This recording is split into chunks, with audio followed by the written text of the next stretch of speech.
Sir, ಈ ಹಿಂದಿನ ಕಾಂಗ್ರೆಸ್ ಗೌರ್ಮೆಂಟಿಗೂ ಈ ದೇಶದಲ್ಲಿದ್ದಂಥ UPA ಗೌರ್ಮೆಂಟಿಗೂ NDA ಗೌರ್ಮೆಂಟಿಗೂ ಈ ಆಡಳಿತ ಅವಧಿಯಲ್ಲಿ ಏನು ಡಿಫ್ರೆನ್ಸ್ ಅನ್ನು ನೋಡಿದ್ದೀರಿ ಸರ್?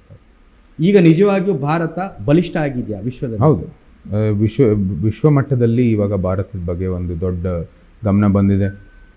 ನಮ್ಮ ಭಾರತ ಪಾರಂಪರ್ಯ ಜೊತೆಗೆ ಅದರ ರಕ್ಷಣೆ ಜೊತೆಗೆ ಏನು ಕಾರಣಗಳು ಹೇಳ್ಬೋದಾತು? ಬಲಿಷ್ಠ ಆಗ್ಲಿಕ್ಕೆ ಏನು ಕಾರಣಗಳು? ನಮಗೆ 500 ವರ್ಷದ ಇತಿಹಾಸ ಇರುವಂಥದ್ದು. 500 ವರ್ಷಕ್ಕೆ ಸಮಸ್ಯೆ ಆಗಿರುವ ರಾಮ ಮಂದಿರ ಅದರ ಪರಿಹಾರ ಆಗಿದೆ. ಸ್ವಾತಂತ್ರ್ಯದಿಂದ ಇರುವ ಇಶ್ಯೂ ನಮ್ಮ ಆರ್ಟಿಕಲ್ 370 ಇರ್ಬೋದು, ಅದೊಂದು ಪರಿಹಾರ ಆಗಿದೆ. ಅಂಥ ಅನೇಕ ಲೆಗಸಿ ಇಶ್ಯೂಗಳನ್ನು ಪರಿಹರಿಸ್ತಾ ಬಂದಿದೆ. ಅದರ ಜೊತೆಗೆ ಅಭಿವೃದ್ಧಿ ಲೆಕ್ಕದಲ್ಲಿ ಈಗ ಏರ್ಪೋರ್ಟ್ ಎಕ್ಸ್ಪ್ಯಾನ್ಷನ್ಗಳಾಗಿದ್ದಾವೆ, ಹೈವೇ ಎಕ್ಸ್ಪ್ಯಾನ್ಷನ್ಗಳಾಗಿದ್ದಾವೆ, ಇನ್ಫ್ರಾಸ್ಟ್ರಕ್ಚರ್ ಎಕ್ಸ್ಪ್ಯಾನ್ಷನ್ಗಳಿದೆ. ಸ್ಟ್ಯಾಂಡಪ್ ಇಂಡಿಯಾ ಮೂಲಕ ಸ್ಟಾರ್ಟಪ್ಗಳಿಗೆ ದೊಡ್ಡ ಪ್ರೋತ್ಸಾಹ ಆಗಿದೆ.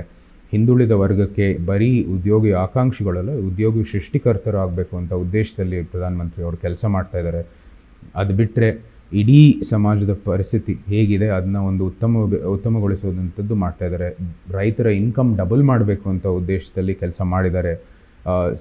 ಆರ್ಥಿಕ ಪ್ರಗತಿಯಲ್ಲಿ ಲೆಕ್ಕದಲ್ಲಿ ನೀವು ನೋಡೋಕ್ಕೆ ಹೋದರೆ ಇವಾಗ ನಾವು GDP ಮೂಲಕ 5ನೇ ಸ್ಥಾನದಲ್ಲಿದ್ದೀವಿ. ನಮ್ಮ ಎಲ್ಲರ ಉದ್ದೇಶ ಇರೋದು ಇದು 3ನೇ ಸ್ಥಾನಕ್ಕೆ ಬರಬೇಕು ಅಂತ. ಪರ್ಚೇಸಿಂಗ್ ಪವರ್ ಪ್ಯಾರಿಟಿಯಲ್ಲಿ ಆಗಲೇ 3ನೇ ಸ್ಥಾನದಲ್ಲಿದ್ದೀವಿ. ಇವತ್ತು ಅದಕ್ಕಿಂತ ಜಾಸ್ತಿಯಲ್ಲಿ ಹೋಗ್ತೀವಿ ಇವಾಗ.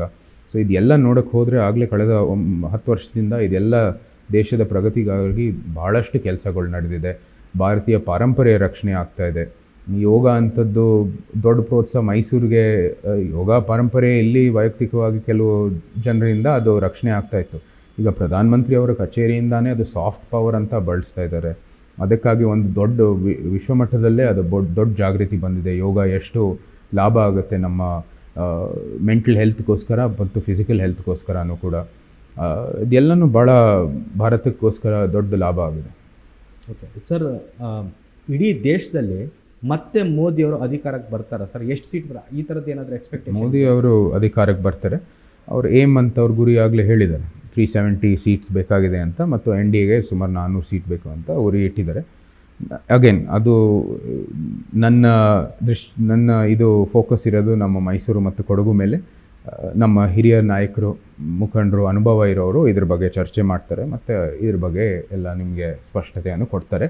ನಾನು ಈಗಲೇ ಬಂದಿರೋದು ರಾಜಕೀಯಕ್ಕೆ, ಈಗಲೇ ಪಕ್ಷ ಸೇರಿರೋದು. ನಮ್ಮ ಧ್ಯಾನ ಇರೋದು ನಮ್ಮ ಕಾನ್ಸ್ಟಿಟ್ಯೂನ್ಸಿ ಮೇಲೆ. ಹೋಗಲಿ, ತಾವು ಸಂಸದರಾದರೆ ಏನಾದರೂ ಸೆಂಟ್ರಲ್ ಮಿನಿಸ್ಟರ್ ಆಗ್ತಾರೆ ಅಂತ ಏನಾದರೂ ಎಕ್ಸ್ಪೆಕ್ಟೇಷನ್ ಇಟ್ಕೊಂಡಿಲ್ಲ? ನಾನೇನು ಆ ಥರ ಏನೂ ನಿರೀಕ್ಷೆ ಇಲ್ಲ. ನನ್ನ ಧ್ಯಾನ ಇರೋದು ಶಾರ್ಟ್ ಟರ್ಮ್ ಆಗಿ ಹೇಳಿದ್ದೀನಿ, ಈ ಚುನಾವಣೆಯಲ್ಲಿ ವಿಜೇತರಾಗಬೇಕು ಅಂತ. ನಂತರ ಅಫ್ಕೋರ್ಸ್ ನಮ್ಮದೇ ಆದ ಕೆಲವು ಯೋಜನೆಗಳಿದೆ, ಆದರೆ ಅದು ಮೊದಲನೇದಾಗಿ ನಾವು ಗೆಲ್ಲಬೇಕಾಗಿದೆ. ಅದೆಲ್ಲನೂ ನಾವು ಜಾರಿ ಮಾಡಬೇಕಂದ್ರೆ ಗೆಲ್ಲಬೇಕಾಗಿದೆ. ನ್ಯೂಸ್ ಫಸ್ಟ್, ನಿರ್ಭೀತಿಯಿಂದ ನಿಮ್ಮ ಪರವಾಗಿ.